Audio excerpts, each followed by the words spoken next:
নমস্কাৰ বন্ধুসব, কালি প্ৰতিশ্ৰুতি দিছিলোঁ অশ্বিনী মুদ্ৰাৰ বিষয়ে আলোচনা কৰিম। আপোনালোকে নিশ্চয় জানিব বিচাৰিছে অশ্বিনী মুদ্ৰানো কি?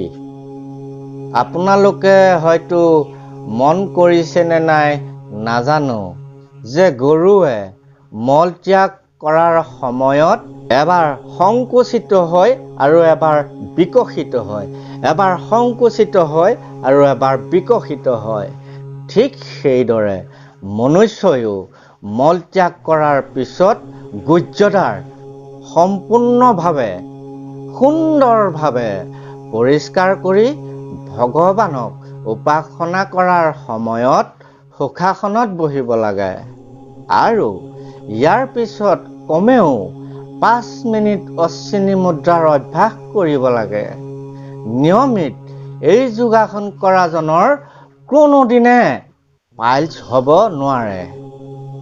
গতিকে আহক পাইলছক আমি চিৰবিদায় দিবলৈ আজিৰ পৰা মাথো 5 মিনিট অশ্বিনী মুদ্ৰা কৰোঁ।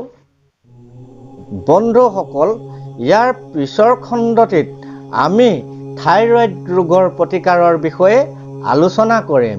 গতিকে ইয়াৰ পিছৰ খণ্ডটি চাবলৈ আপোনালোকে নেপাহৰিব।